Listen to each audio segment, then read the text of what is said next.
শব্দের প্রতিধ্বনি পৌঁছয় না ওদের কানে। কেউ জন্ম থেকেই, কেউ দুর্ঘটনায়, কেউ বা বার্ধক্যজনিত কারণে হারিয়েছেন শ্রবণ শক্তি। এবার তাদের পাশে দাঁড়িয়েই সহানুভূতি সাহায্যের হাত বাড়িয়ে দেওয়া। ভবানীপুরের খালসা হাই স্কুলে শুক্রবার এমনই এক অভিনব চিকিৎসা শিবিরের আয়োজন। কানের সমস্যা নিয়ে শিবিরে এলেন প্রচুর মানুষ। কেউ কেউ ব্যাপকভাবে সাড়া দিয়েছেন চিকিৎসায়, কেউ চিকিৎসকদের তত্ত্বাবধানে। তবে অসহায় মানুষদের পাশে দাঁড়াতে পেরে খুশি উদ্যোক্তারা। नहीं पा रहे थे तो मुझे मेरा एक ठो भाई था मनोज कुमार जी, इन लोगों ने मेरे को रिक्वेस्ट किया भी ये कैंप हम यहाँ लगाए। तो बहुत आदमियों को ये था भी ये कैंप कामयाब होगा कि नहीं होगा, मेरे भी मन में थी। तो कितने बच्चों का सवेरे ट्रीटमेंट हुआ, तो दवाई डालने के बाद उनको जब बुलाया गया तो अपने कान में बोलते सुन रहे हैं, बोल भी रहे थे। और फिर हमारे यहाँ जब अवाइद आए हैं, बाबंदा बोले भी मेरे को भी नहीं सुनता, भी मैं भी 2 घंटे के बाद आ रहा हूँ।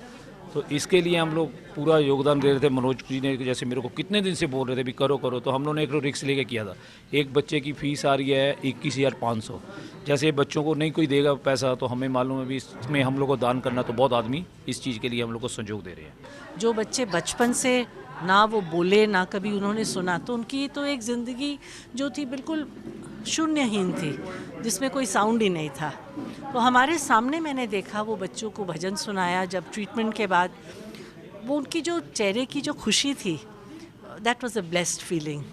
শিবিরে উপস্থিত হয়ে রোগীদের উৎসাহ দিয়ে যান স্থানীয় পুরপিতা অসীম বাসু, ক্রীড়া প্রশাসক বাবুল বন্দ্যোপাধ্যায় সহ বিশিষ্টরা।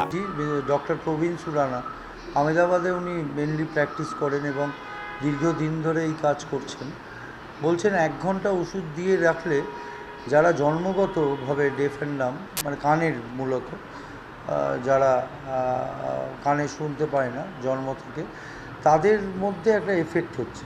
কিভাবে হচ্ছে কি না ডাক্তারি পরিষেবা আমি জানি না সেটা, কিন্তু এটা বলছে। এবং আমাদের চোখের সামনে, বাবুনও তখন ছিল, আমরা দেখতে পেলাম যে একটি মেয়ে ফলতার যে স্কুল থেকে এসছে, তারা বলছে যে না আমি শুনতে পাচ্ছি।